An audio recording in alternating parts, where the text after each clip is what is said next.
are back! They have won the Stanley Cup!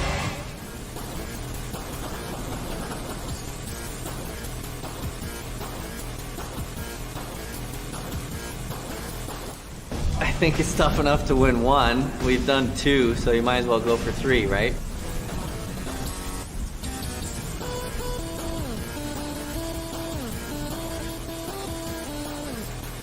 Our time, baby, back to back. That's how we do it. What do you think of this team? Unbelievable. Nobody can beat us. Back to back years.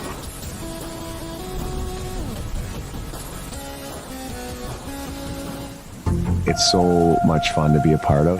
The crowd can have an effect on teams. The emotions get turned up.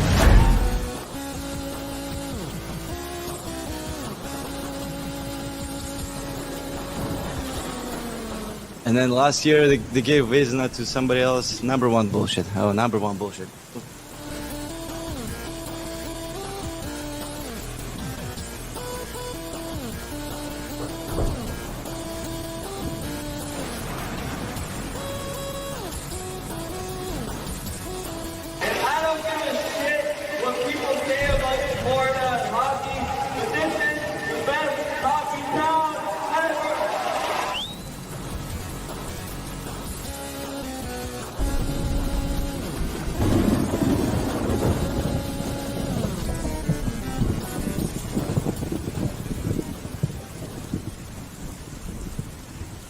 Here it is for you guys. Enjoy.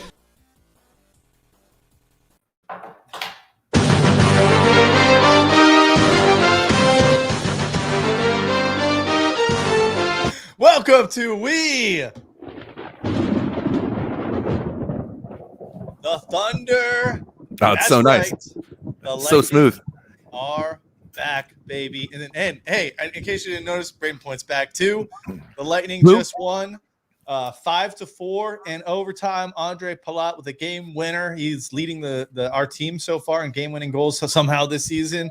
With a very timely goal tonight. And the Bolts are back, and they're back in the win column. Man, hockey is fun. It's good to be back. Guys, it's only been a week. We were here a week ago with the pregame show for Vegas. We're going to talk about that game. We're going to talk about tonight's game and all the other kind of news and Bolts kind of stuff. But let's start off with tonight. This game, as I'm sure we'll hear in the chat if we haven't already, was on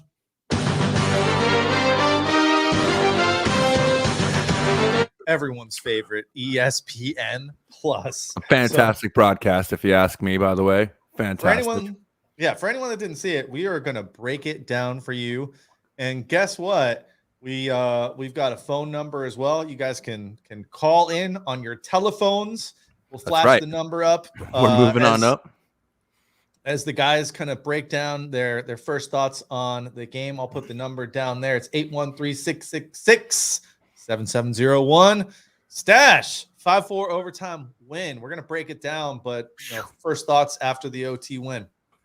Braden Point's really good at hockey. It's okay. That's my initial thought. I mean, like right away. A freaking sick goal that he scored. Legacy, Legacy, however we say his name. Actually, coming in out of nowhere, overall played pretty good. Yeah, I mean, man, this is what a game, right? To be out of hockey for a week, which felt like a month for me. I don't know anybody else, but it was excruciating going that long without any hockey. And they got that goal against early, but it seemed like the boys responded really well with the forecheck. Again, came back and answered with the 2 goals from Point. Killer out there with his hands looking amazing. Hedman skating well as a team. Great performance overall, but a gutsy performance also from Montreal. As many players as they had out with COVID, all the call-ups. They had like 3 guys with their first goals in the NHL, and or 2 of them, yeah. And then a first point. 2 guys had the first, and then 1 guy had his first point, right? So, I mean, yeah, it's all the guys are clicking right now, and once again, we bring up that whole Stamkos quote, Tampa Bay find-a-ways. They, back and forth. How many posts did we see tonight on top of that? I mean, come on. We could have had a highlight roll, 4 posts. And plus like a couple other that were like just a little bit. I mean, yeah, we could have had a highlight reel package just on the amount of post over hits now on both sides too. Even the goal that went in for them, that was off the post as well, but they got the half inch their way. So yeah, man, I'm still dazzled. That's what I mean. You showed, Sarah quoted me, Braden Point is really great at hockey, but that's really, I'm still dazzled. Well, and also the comeback in this team, they never do quit. And even when they gave up those late goals for them to tie it and for them to take the lead, they kept playing their hockey. It was process. They trust the process. They got down there, and Corey Perry coming through with a handful of seconds left, doing his job, doing what he gets paid a paltry $1 million a year to do. And Pally with the sick finish from the play from really your top 3 guys out there with Stamkos, Hedman, and Pally there to finish it off in overtime. So, man, Braden Point's really good at hockey. Schoolie, you didn't go to the game. You had to endure through the ESPN broadcast, which we're going to talk a little bit about that because I saw a lot of people hating on the broadcast. I don't understand like any national broadcast we just hate. But besides that, Schoolie, what'd you think about tonight's game? Well, 9-1 for the month of December with only 2 games left. We did have 2 postponed games, but the only loss in there was the game against Ottawa in Ottawa. But other than that, 9-1 for the month, playing really good hockey. And this team is showing no matter who they put out on that ice, that they have a chance of winning every single night. It was a great mixture. Of course, I'm sure we'll talk about all the people that were out, coaching staff and players, not only for the Bolts, but for both sides. But to see the call-ups that they're made, the magical return of Braden Point, everybody got a great Christmas wish come true. Braden Point coming out. Now, there's Cooch has been running some power play lines in practice. We're right around this. Him and Pointer were right on the same trajectory on out time, so we should be seeing Cooch back here in the next month. So, I mean, personally, I say get all the boys over with COVID and let's get this going. Expose them all. Yeah, that's it. I mean, get it out of the way, know. And that's what I said on the internet is what better time than now? I mean, we found ourselves in first place going into that break. Coming out of the break, we're still right there. And if it happens now, then cool, because we still have plenty of time to come back. Where even if we lose 2 or 3 games out of the next 4 or 5 out of that, we're still not, it's not a tragedy or anything like that as far as the standings go and the points go. So yeah, what better time than now? What better time than now? What better? Because we're not sure exactly. Of course, they only say COVID protocol, so we're not sure exactly what from what COVID protocol. It looks like it means they're asymptomatic, but now we've seen Coop in that for 1 week. So if we start taking the players that we are in that COVID protocol, we're gonna have at least possibly 4 more games from the time they were put in protocol. Depending on it, looks like all Canadian home games are going to be switched to away games now. Well, they're also suspending some of the home games because of the fan policy in Canada. Well, yeah, they're going to be away games now. So yeah, for attendance. So like Montreal's game against the Rangers, I think it's the Montreal game. It's now going to be a home game for the Rangers instead of an away game. So we might be seeing where those teams just stay in the U.S. I don't know about I didn't hear that. I just heard those games were postponed. I'd be surprised that those Canadian teams would just give up that revenue of a home game, because that's the main reason that they don't want to play those games with no fans to begin with, is the loss of revenue because of the millions of dollars that it's going to cost them to put those games on with no fans. It would be like a couple seasons ago, and the escrow and all. I mean, that's just what they were talking about in the pregame with Week C. It's the Edmonton game on the 3rd has now been moved to a New York Rangers home game. But is that because they can't get the players in the country? No, I don't really. Fans. They're not allowing many fans in there. Yeah, but how's that keep the home team's revenue streams going if they're playing away games? It doesn't make any sense. Like a lot of the things the NHL has really been doing compared to the other leagues, as I'm like sitting here the last week not watching NHL games and watching college football games and NFL games and every other league playing. It's just been a little confusing for me, especially when you have this game, which is a Canadian team crossing the border. You've got our team, which has finally been hit with COVID.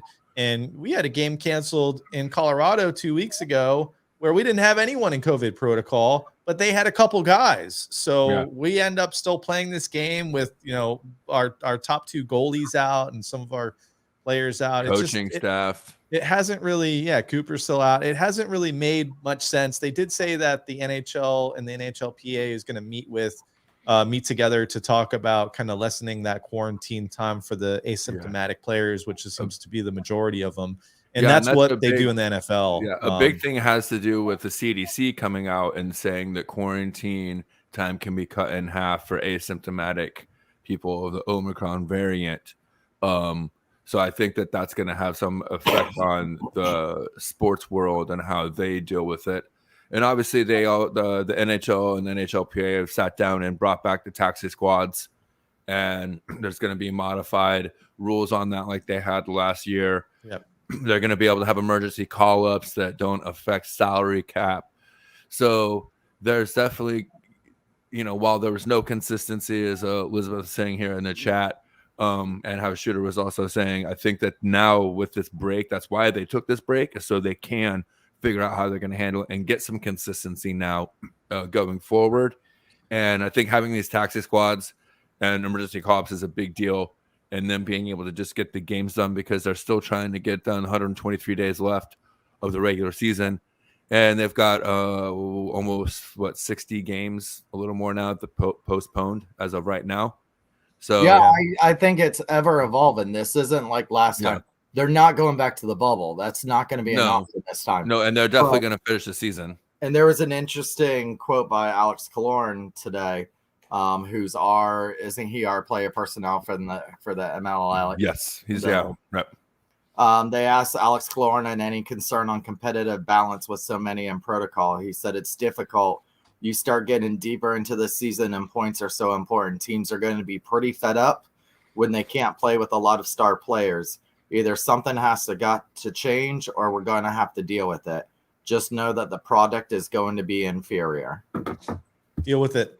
Deal with it. All right, For now, so deal with it. I want to talk about Marchand's quote as well. Perfect segue. Absolutely. No. Let's talk about the big 5-4 overtime win first. Okay.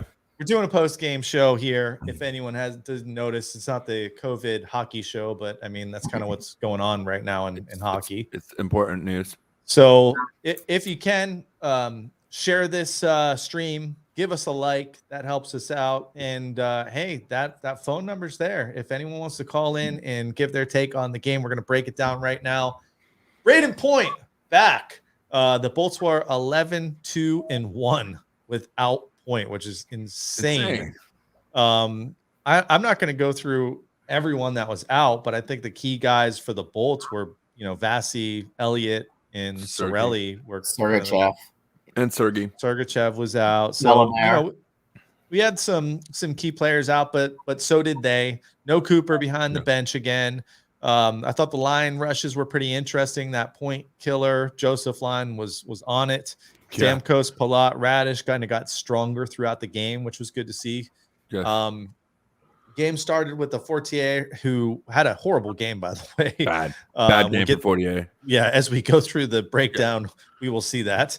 Yes. And Montreal didn't score on that power play, but they did score shortly afterwards. Right after with that pass that went right through the goalie crease. You gotta think that Vasi, who's so good playing the puck, and even Elliott, the veteran, doesn't let that get through. But it was like I say, playing tonight. So they did 1-0 tap in. Montreal gets on top, and then you had the back-to-back strikes from Braden Point. The dirty mitts. All right, we have to show the first goal. goal. The first goal is just We have to show it. It's sick. It's just filthy. It's filthy for a guy that just missed 14 games to come back. I'm gonna mute it. You can talk right over it. Let's get rid of our banner here and watch this guy just go. I think it's him right there, 43. Yes. Watch him go flying here. Just he buys it. Whoop, whoop. And not the spinorama. Everyone right there is thinking, oh, he's going spinorama. Oh no. And it's just like the little corner turn. Just kidding. Top shelf. Have a good night. Braden Point, good at hockey. Let's just pull that back and right over that glove. And that was a amazing moment. Braden Point did not waste time getting back on the board, but he wasn't done. As they're announcing his first goal, beautiful. Another beautiful play. Let me make sure I mute this one. Let's watch this one go down. This the Harvard guy with the great hands killer, all night. Smart from Harvard, and then makes that pass. Usually on this show, we're complaining about him making that pass because he should have shot the puck. But when it's Braden Point down there, when it's Braden Point on the corner, you pass it. That's what you do. Yeah. So hot hand, Lightning up 2-1 to end that first period.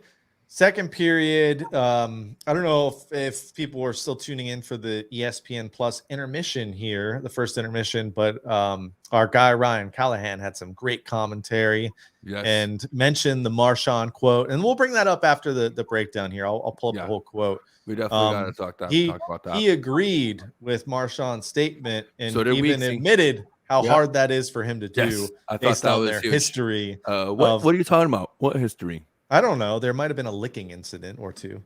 Oh, that guy.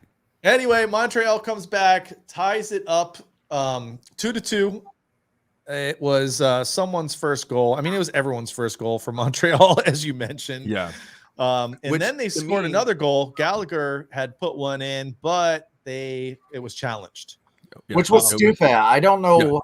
Every replay they showed, it was definitely interference. So why they take the penalty there, I don't know. Yeah, I don't know if they just called it too quick, if they didn't wait that extra 2 or 3 seconds to get the review in.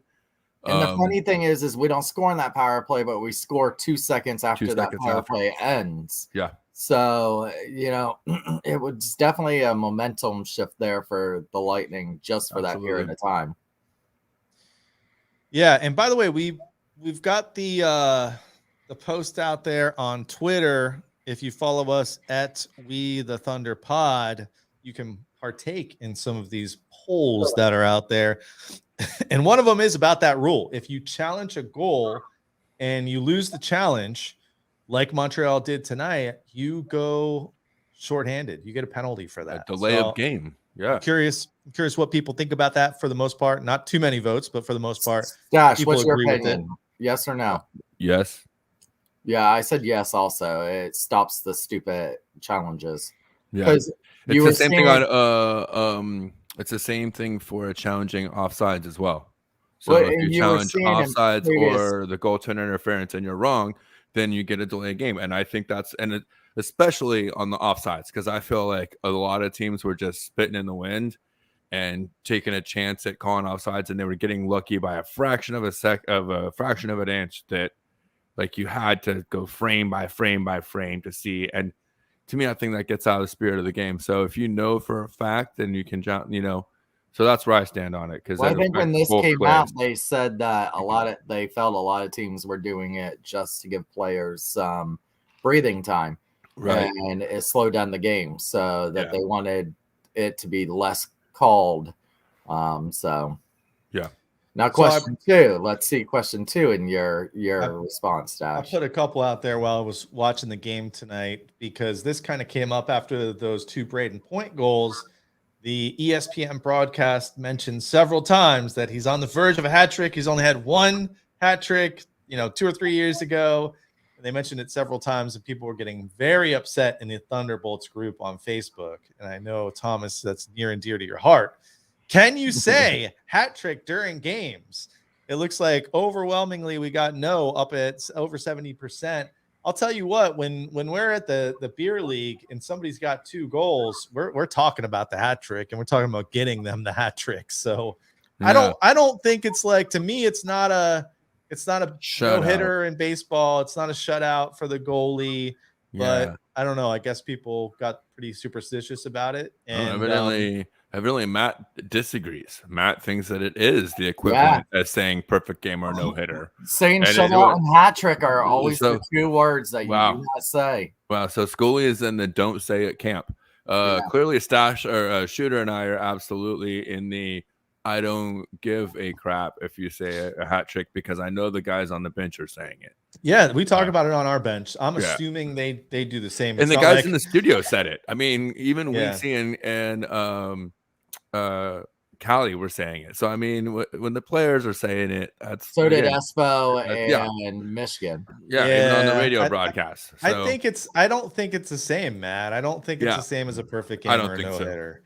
But I think a lot of Lightning fans will disagree with me based on social media tonight. Especially it's because it was the national broadcast saying it. You know what I mean? If it was Rick Beckham saying it, then everybody would be like, "Well, he's a legend. Of course, we could say it." Well, no, because I hear Espo and them have said shutout several times.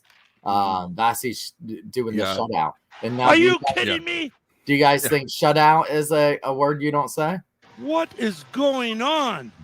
Yeah, you can't say that. Yeah, you don't say shutout. You don't say shutout. You don't say perfect game. You don't say no.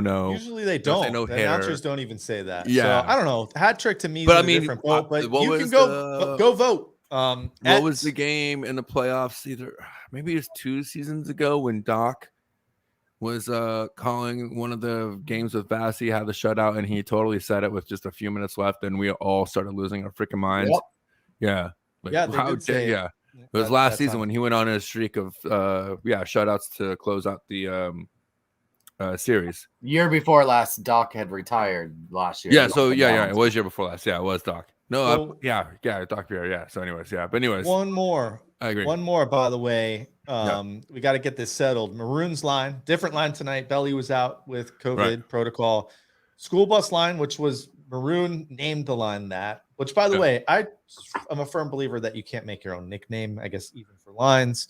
But do we want school bus line or that fine wine line, fine wine with the lead? Not many votes on these. We don't have too many followers yet. I think we just passed 100 here. So check it out at We the Thunder Pod. We post a lot about Lightning hockey. So go put your vote in. You got 24 hours to get those votes in. And hey, you can call us and tell us your opinion on any one of those today. If anyone's got the balls to do it, 813-666-7701. Anyway, back to the game. Montreal did not score. The challenge did not overrule the call on the ice, which was no goal. It was goalie interference. Great call. Then you saw it wasn't a penalty. I think Schooley mentioned this. It was right after that penalty expired so it wasn't a power play goal, but it was Ross Colton with the dish from Stammer. Beautiful pass. Also great pass from El Capitan. Set up by a Corey Perry little drop pass as well. So that put the Bolts in the lead 3-2. This is when by the way, we had a couple penalty kills today, and the penalty kill was amazing today. We had several shorthanded chances. Killer alone with 2 breakaways and couldn't put one of those home. I was about ready to come on Joseph here if we lost that game and blame Killer for not converting on those. I would blame Joseph. He had a good game. So we go to the third period. By the way, Montreal, when down after 2, 1-17-1 this season. Wow. And they almost beat us. They almost beat us. 2 goals with their AHL team. By the way, we missed another penalty by Fortier. That's right. Again, probably going to get sent back to Syracuse after this game. But this guy's clear of COVID. We didn't let up any power play goals. You saw Montreal score 5-on-5. It was Cale Clegg with another first NHL goal for Montreal. Post. And then it was the Fortier horrible pass, the worst pass we've seen all season. Maybe with the exception is that, Hedman trying to clear it, and we know what happened in that Toronto game. But this was a horrible pass. This was a horrible pass right to Savard, who you think, yeah, we saw Savard. He's not going to turn it on and, juke headbin and, ring one off the post and in. Yes, he did. Yes, he did. Yes, he did. Undressed the Norris guy, and really put a real damper on the spirit in the arena and changed the momentum of the game for sure. On the welcome back night of David Savard. Yeah, because they gave him a standing ovation in the first period. Yeah, I'm curious for anyone that was at the game, if anyone's tuned in, like what was the ovation like for that? How was the tribute? So let us know in the comments here or give us a call. So that puts them up 4-3. And at this point, it's not looking good. There's not a lot of time left. The Bolts pull the goalie, and with 19 seconds left, getting dirty in front of the net. Who was it, Stash? Scory Perry. Score! 4-4, 19 seconds left. The Bolts are back, baby. So we go to overtime. The overtime goal was crazy. I don't have it pulled up right now, but listen, when it's 3-on-3, Montreal, I know a lot of your players are playing in their first NHL games. They don't have a lot of experience. You can't fall down. Yeah. Two of your guys can't fall down keep your when feet it's on the 3-on-3. ice. And that's what happened. And the Bolts kind of got There was actually a penalty on each team that could have been called. Absolutely. Right there. Yes, because Pally made a One good on play. Stamkos. And yes. Well, first of all, in the corner, Pally goes and makes a great play on the Montreal guy to separate him from the puck and put him down. But as he's falling down, he grabbed Pally's leg and drug him to the ice. It kept Pally from having a scoring chance right there. And Montreal got the puck. But then Stamkos came back, made a play. And, I mean, I guess this could be a penalty too. But, I mean, it was a really close play. But then the Montreal guy goes down. He gets the puck. It ends up with Hetty. Then Hetty makes the dish over to Pally for the no doubt game winner, leading the team now, as you mentioned, to lead the show in game-winning goals. Should we watch it? Let's do it. I think I got the sound on for this one, so let's watch this game-winning goal by Palat. No sound. That's fine. Stash can commentate. Well, if you want to start over, that's a penalty right there. Hold on, you want me to start over? Yeah, because I didn't know of it. So here off the face-off, it goes to the corner. And Pally makes a great play, takes the guy down, but boom, right there. He drags him down. That's a trip. Pally can't make. That's clearly tripping right there, but the rest don't call it. And then that's a cross check. Cross check, maybe a little bit of a hook there. That's a game-winning goal. That's a game-winning goal. So you get a non-call each way in overtime, 3-on-3. I think the refs did a good job late in this game. I mean, there's a lot of whistles in this game, but honestly, they were all pretty good. I mean, we kind of glossed over that 4-minute high sticking where Day, the guy who is making his debut for the Lightning, basically his big contribution was taking a high stick and getting clipped on the chin and getting a little bloody, and gave the guys a 4-minute power play, which they didn't score on, but they had like 13 shots on goal. It was crazy. Like it was really, that was when 2 of the shots went off the post, was during that 4-minute overtime power play opportunity they had there. So it was, and Jesse says here it's a bit of a push by Stammer, not really a cross check. And like I would say, maybe you call it a hooking right there or something, or even a trip perhaps. But I don't think it's tit for tat, and I don't think it was nearly as egregious as the guy pulling. Yeah, well, that's different love. That's a little bit different love, and that poor little girl, that poor little girl with her grandfather. That's not a penalty. Yes, no, that's 2 grown men. This poor kid expressing something to each other on a Tuesday night in Tampa Bay. Listen, why is it always in Tampa? You had Marchand licking the face of Callie. Tell you what. Well, hey, since we have now brought up Marchand 3 times, and we've now covered the game for the most part, I think it's definitely time to start talking about this Olympics thing and his quote, and how what I think is a lot of selfish fans supporting the NHL's decision, whereas every single player, I think to a player, is very upset about this, and they are very, very disappointed that they weren't given the opportunity individually to make this decision. Whereas I don't think that I think it's a lose-lose situation, as they kind of mentioned on the broadcast. I've been thinking about this anyways. Someone was posting on Facebook about this and that, and go ahead. Why don't you go ahead, Shooter? And no, I want one of you guys to read it. In okay, I'll go ahead. Marchand voice though. Oh. The NHL and the NHLPA can change the rules of the CBA to add a taxi squad so they don't miss any games and don't lose any money, which has already been agreed upon by the players, which pay back in escrow until the owners are made whole from what they have lost during this pandemic, regardless how many games they missed. Yet they can't do a taxi squad during the Olympics so they can honor the agreements they made so the NHL players can go. Please tell me that's not bullshit. And for all of you who want to pipe back about forfeiting pay while gone, yeah, not a problem. Let the players make their choice. Number one bullshit. Oh, number one bullshit. Is it number one bullshit? I think it's like number 3 bullshit this year, number 1 bullshit for Olympics. So apparently, a lot of players are agreeing with this. I including Ryan Callahan and Kevin Weeks. Yeah, I thought that a lot of players were kind of on the same boat as the quote we saw from McDavid about not wanting to be stuck in quarantine in China. So, like, what is it? I don't know. I mean, Stamkos came out and said, and I don't think he obviously wasn't nearly as poignant as Marchand, and that's not even the really hard-hitting quote from Marchand that I saw from him. There's another one that he really goes after the NHL and the team and the owners and whatnot. But I think, with Stamkos, like I said, not nearly as poignant, but he also expressed his disappointment and how he wished it could have been a different situation. And so right now, personally, what I'm really hoping for is that the entire world kind of continues reacting the way out of Omicron. Maybe the Olympics get pushed back one more year.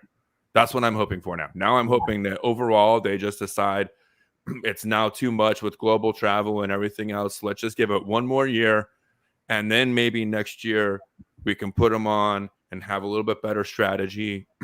Well, they did and it gives them an Summer opportunity. Olympics. Yeah. Well, I know, and they've already postponed them, and yeah. So I mean, but yeah. And I think something that might lean towards that, and something that came out after Marchand's announcement, Team USA, in the tournament that's going on right now, had to forfeit their game against Switzerland, which they were 23-0 prior to this against Switzerland, because the whole team was in COVID protocol. Yeah. So, and I think that's going to be the issue that you could come into with the Olympics, even if you get the NHL stars.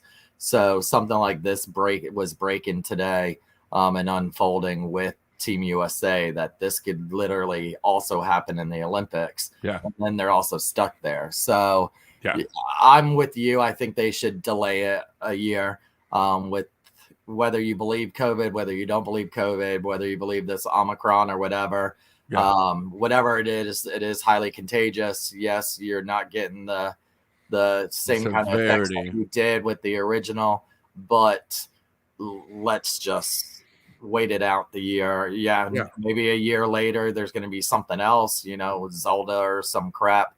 But how about the Daddy Patty's thick variant? Daddy Patty's thick white line. Let's not say white line. Well, listen, I was gonna say this isn't a Bugsy line, okay? Malone is not on this team or that line anymore. So, I don't know. I guess the jury's still out on that one. Hey, Chris says thank you for putting this on after every game. We all appreciate it. Chris, we actually don't do it after every game, but on we Tuesday do it night, every Tuesday night if there's a game. And if you look at the schedule, there's games after basically every Tuesday night until February. So we'll be here Tuesday nights. Thank you. Let a friend know, and join us next Tuesday. But we're not done tonight. No, we're just getting started. Well, not exactly. We're I was almost gonna say, wait. Well, I mean, we haven't talked about. I want to talk about the Vegas game. Great game in Vegas, absolutely. Well, hold on. Right before the break.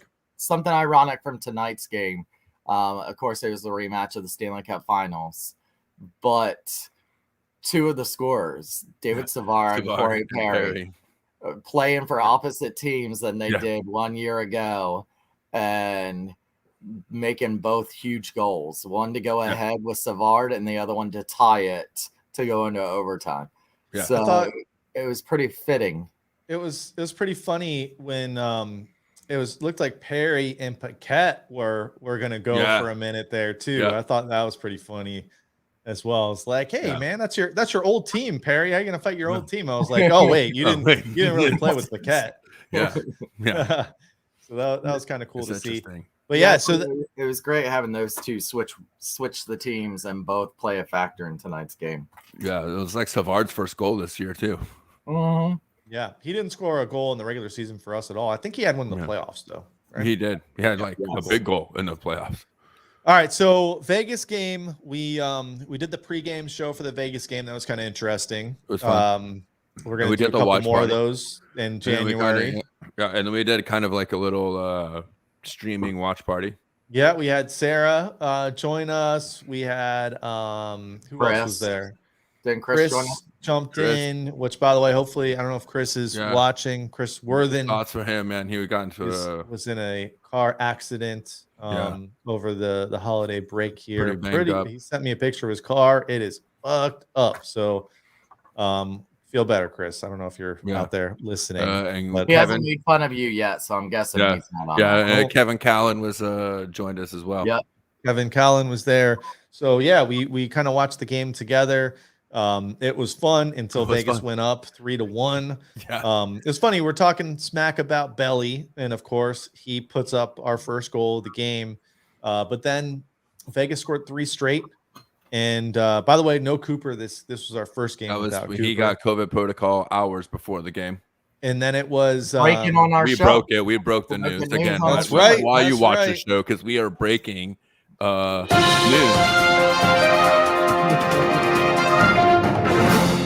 This just in.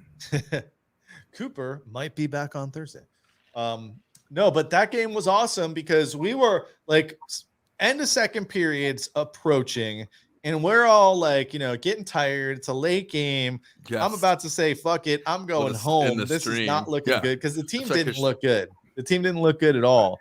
And then Fortier, first career goal. Man, I feel like I've been saying that like 20 times on this podcast. Right. And then Cirelli ties it up, and all of a sudden it's 3-3.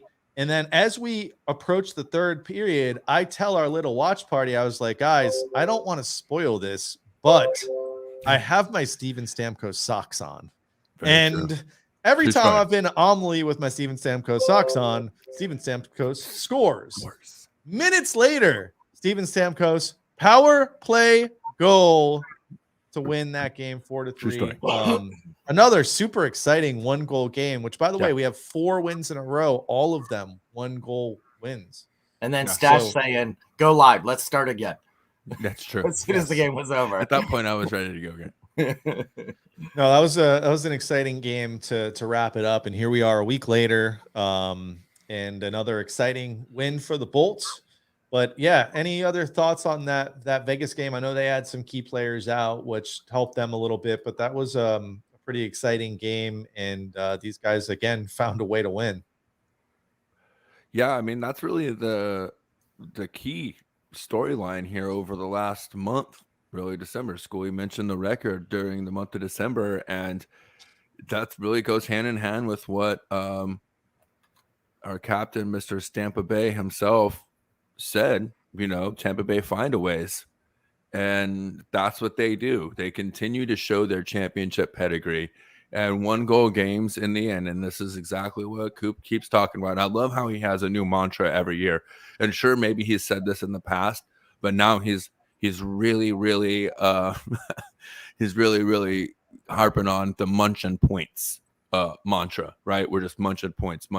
And tonight is another expression of that, another example of those guys going out and doing that, finding a way to tie it late to at least get the 1 point, and I'm sure Coop is back there at the hotel or wherever he's at probably his house. I'm sorry, he's down over on Davis Island. We're just chilling, watching it from home. He doesn't live in Davis Island. Yeah, Sarasota. Yeah. Nope. He lives over by Plant Well- High School. Really? Yep. So he's just got a spot that he always likes to film from down in Sarasota whenever he's got the cup by himself. I get it. But anyway, so he's chilling from his house, and he's probably just like, hell yeah, boys, way to get that point. You munched away, you got that point. And that's what he's happy. And then boom, in his heart, he knows, all right, they're going to pull it out now. And that's how I felt, you know. And I it just goes to show once again, this is what championship teams do. They find a way to win. They keep winning. They keep getting those points. And it's not necessarily about first place right now. It's just about keep winning games. Just keep winning any way you can. And when it comes time for the playoffs, it's perfect because you don't really have to change your mindset. You just keep going into that mindset. It's not about points. It's just about getting the W.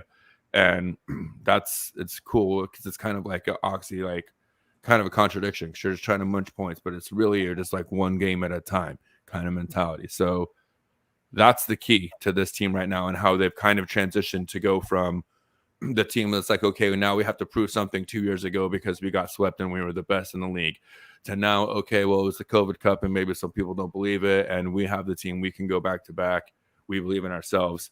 And now it's, hey, it's time for us to just go to work and play one game at a time and go to trying to get as many points as possible. And it's amazing to see Coop being able to lead these guys, change their mentality, have them reset. And they're playing championship hockey again right now, and they're not even fully assembled. Well, An incredible comeback for the Lightning. and we haven't had Coop, but it shows that what they've bestowed on this team, you can see his thumbprint still on this. And there was something tonight on tonight's game that Phil and Espo and Michigan was talking about how Corey Perry was not on his last shift before they pulled the goalie, and they said that was to hold Perry back for that extra man skater. Yeah. So he totally missed his last shift, and they had him sit on the bench. And I thought that was a move, something where someone took out of Coop's book.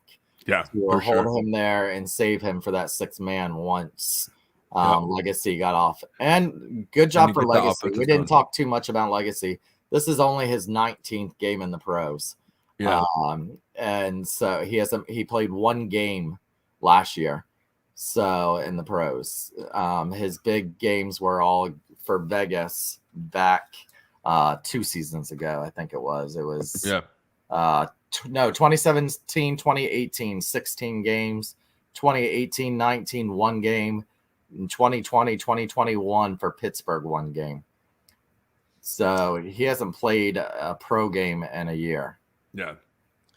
He got it done tonight, and we needed him to. I thought we should give some props to Montreal's goalie. I mean, he did get saved by 4 He was real Pope, good. but he had some really, really incredible saves as well. I mean, again, did. another kind of young guy that is thrusted in there because of the COVID situation. But yeah, found a way to get the points tonight, and it was looking really grim there towards the end. It would look like we're going to let one slip away on Braden Point's homecoming back. But the other thing about Braden Point was, wow, like the goals, highlight reel goals, but like even just him kind of skating around and making people miss. The guy looks like McDavid out there. Like tonight, he looked like McDavid. And I don't know, I would be prepared to not see that same Braden Point on Thursday as we go down to Sunrise and play the Panthers. They're going to take him out of the game. Like not like physically. Depends who they also have in COVID protocol at the time. Yeah, but I have a feeling Montreal did not game plan whatsoever against Point. And you have seen that when teams kind of, you have to pick players to kind of take out against. And when I say take out, I'm not saying like take out to injure. Right. Like take them out of their game so they're not producing the points. And like Braden Point just put the league on notice that, hey, guess you better who's back. Yeah. So I think these next couple of games, he's going to be kind of a marked man. And guess what? Stamkos, who was kind of like, he wasn't invisible tonight. He had points tonight. That opens it up for him because you can't lock down 2 of these top scoring lines. So, or even Killer going forward. I mean, he was looking great tonight, even with Point there. But if you're out there taking Point, that still gives Killer opportunities to keep, doing what he does and finish. Because again, might not have got the goals, but he had another point tonight, which continues this streak of, he's almost a point per game this season. Stamkos over a point per game this season. So yes, yep. Point hasn't played since November 20th. That was his last time he played. And then remember, Point was the second fastest man in that All-Star game to win. He looked faster tonight. Then number 3, they did on the radio broadcast, they did an interview with Matty Joe talking about how that Matty Joe Point line is very fast, the 2 fastest people on the team. And they said to Joe, he looked faster, or he looked almost as fast as you. And Joe said, he's probably faster right now. He's gotten some workouts in where I haven't been able to. So them two together could cause some havoc, because we know we've seen this season Matty Joe can also get those fast goals in. Yeah. So it'd be interesting to see if Point and him together will open up some more for Matty Joe. Yeah, and it should only get better. Let's take a look at what we got this week. So we mentioned the Panthers on Thursday. And then that Friday game, I know a lot of people excited for the big New Year's Eve game back in town. I feel like we haven't had a New Year's Eve game in a couple years here, but we've got the Rangers in town. The Rangers are a good team this year. It's going to be a good matchup with the Lightning, so I'm jealous for everyone going to that game. But home games there. Yeah. Against the Rangers. Yeah, so going up to New York for Sunday, and then we'll be back here Tuesday after the Blue Jackets game. Always our favorite team to play, Columbus Blue Jackets, this time in Columbus. So that's the schedule ahead. That Sunday's a day game, in case anybody doesn't notice that 12:30 game. Is it on ESPN Plus? No. Good news for the ESPN haters out there. There are only 2 games left that are only going to be broadcasted on ESPN Plus. Maybe School, you can help me, because it seems to be a lot of Thunderbolts posts out there. Why do people hate ESPN so much? Like the AJ Malesko. I see it all over Twitter too. Why do they hate him? Who is it? AJ, the female broadcaster. I thought she did much better tonight than in her previous broadcast. I thought she was a lot better down on the ice, a lot more comfortable than when we saw her last year. Earlier this season. Like I think she's doing better. I thought she was fine. I thought it's fine. I mean, I feel like it's the same as NBC. They are she not was biased. She was on NBC. Everybody hated her there too. Right, and she's way better than she was on NBC, if you ask me. And I don't know if people realize maybe who John Buchargeist is and like what his kind of gimmick is, and he is kind of that sensational ESPN sports anchor. He's got the holy Schnikes kind of call. That's the kind of guy he's going to be. But heaven forbid you have a Dave Randorf who doesn't get as excited enough or gets too like, you know what I mean? Because here we go. People are complaining about the ESPN broadcast, but give it 3 games on Bally, and we're going to see people talking shit about Dave Randorf. It's the same people that are talking crap about the ESPN. And you know what, man? I'm over it. I'm over it.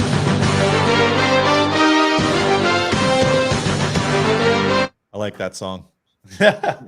All right. Well, what else you got, boys? I'm pretty much tapped out tonight. We only had really 2 games to talk about. A lot of COVID BS. We've got hopefully a full schedule ahead of us as they try to figure out what's going on with the protocol and hopefully loosen up some of the regulations and letting some of these players come back, the asymptomatic ones at least, after 5 days, as the government has said is okay.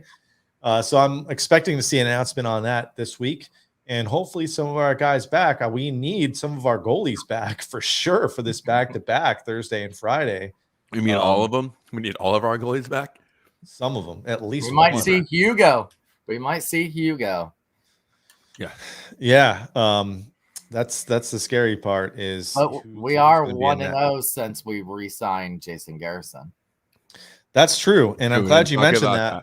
Because Filppula got totally wedged off by Medvedev, and the puck scored free to Killorn. How about Jason Garrison? Garrison's got a breakaway. Garrison alone. Score! Overtime. He wins it for the Lightning. First ever 3-on-3 overtime. Are you ready for some more of that? That was the first overtime, wasn't it? Yep. Yeah, first ever goal scored on a 3-on-3, and then how fitting tonight we go 3-on-3 and win it. Yeah. What a game. What a game. It was another man, these games have been exciting this year. I'll tell you that. This game was a fun game to watch. You know, you kind of feel like you shouldn't be that close with Montreal, but you also got to consider some of these young players that come up, they're getting their first opportunity to play in the NHL. They're, you know, against the back-to-back Stanley Cup champs, we're gonna get their best punch, you know. And we had both Radish brothers, which was cool. The other I didn't even know there was another Radish. There's two Radishes. Yeah. The rat eye. It's almost a salad. The rat eyes. Well, we got ketchup, we got the radishes. Yeah. We got rid of pickle. No pickles. I mean, it's crazy to me to look down the lines and see losses, and the fact that the Lightning still only have 6 regulation losses. Yeah. And 4 overtime losses overall. Like that. How is a team that's faced this much injury and this much adversity only lost 10 games? I don't know. That's crazy. It's a dash of Vasilevsky, a side of leadership from Stamkos. Which, you know, maybe it's that comment that my wife didn't like very much by AJ whenever she was saying that that Vasi cleans up a lot of the Lightning messes. And the fact is, that's the truth. He gives them the opportunity to take the chances they do offensively and be as dynamic as they are, because they know he's going to clean up some of their messes. And maybe that's not the most eloquent way to say it. If you're a Lightning fan, you know, maybe you don't want to hear him say, oh, messes. Maybe say, oh, he gives them better. But that's just the truth. Maybe you don't want to hear it that way. But I thought it was spot on commentary from her. Well, yeah, because a lot of times we pinch up close. Our blue line tends to go in towards the net, and that leaves a lot of breakaways. And we've seen that a lot this season, and Vasi stonewalls them. We talked about how many times his nuts have dragged on the ice. Yeah. And that's mostly off of those breakaways where our blue line has moved in and left it on a 2-on-1. Here it is. And it's for you usually guys. Enjoy. Enjoy. My scrotum on the ice. Enjoy. Enjoy. Enjoy my tent. Yeah. So, you know, it's funny. I was thinking back to that Vegas game last week. He was pissed. Like first of all, our defense has to stop letting people walk in like we saw. And the Savard one was kind of different with the turnover. But that Vegas game, they were just walking right around, even Hedman. Yeah. So you saw him get was back-to-back really pissed. saves that, you know, each goalie made late in that game. So yeah, I mean, Vasi was the first star of that game. When Hedman was just watching him as he scored, and Stash was going fucking nuts on when we were doing the watch together. And it is, you know, sometimes you see that from the team, and then Vasi's like, what the fuck are you guys doing? Yeah, like, he was pissed. Well, he got pissed. He slammed his stick after they scored that third goal. And then also in that second period, which was really rough for him, he had that weird thing happen at the beginning of the period with like his tooth or tongue. Yeah. Like I didn't really get the full story on what happened. He lost a tooth or People something. say the tooth, but then they were like, oh, he bit his tongue. And then so we're not really sure if it was the tooth or he bit his tongue. But yeah, you're right. Elliott had to come in for a little stretch there. So it's kind of a weird period for him. But man, I could tell after he was pissed, and I said it probably while we were sitting there watching the game together. I was like, Vasi's not going to let another one in after. Like you don't want pissed off Vasi. No. And well, sure and the team, and because then the team responded as well. They started playing better hockey after that. So it was a little bit of that. 180. It was a complete 180. And that's the thing that still drives me nuts about this team. And you can go back before we were winning back-to-back cups, is they seem to be able to turn it on just like, you know, a light switch. and they've got to figure out how to play a full 60 minutes. But it's not going to get any easier with all the COVID stuff and having kind of the makeshift rosters. But as the team gets healthier, as hopefully Chernak comes back and hopefully Cooch comes back in the next couple weeks, and how can we not be the favorite? And for all those ESPN haters, I don't know if you saw the intermission where they were kind of ranking the East. We are the favorite. We better be. That's right. We better be the favorite. We're number one in the league right now, and we're missing some of our top players, and we're still finding a way to get it done. All right. Anything else, guys? Let's wrap this puppy up. No, I'm ready for hockey to be back, and I'm actually going to hop on ESPN Plus and watch the 2 late games tonight. Not hockey related, but rest in peace, John Madden. Thank you, man, because I'll tell you right now, I wouldn't be sitting here doing this right now if it wasn't for John Madden inspiring me and loving the way he changed commentary for sports. So good job, Schoolie, bringing that up. Rest in peace. And not only just the fingerprint he had on the football game itself, but even the video game world. Yeah, absolutely. I mean, there would probably be no EA Sports and NHL 21, 22 if it wasn't for Madden football breaking out and becoming the premier game. Yeah, for sure. He had his fingerprint on a lot of things that people don't give him credit for. Absolutely. And also Omar from The Wire, man. Damn. Yeah. Gone too soon. All right. Well, you all take care of yourselves, Bolts fans. That's Crazy right. times. Be safe. Happy New Year, everybody. We will be back for the new year. Yeah, and hey, safe and happy New Year. PSA, real quick. Stash's quick PSA. Keep your head on a swivel when you're pumping your gas. That's all I gotta say. Jeez. Absolutely. All right.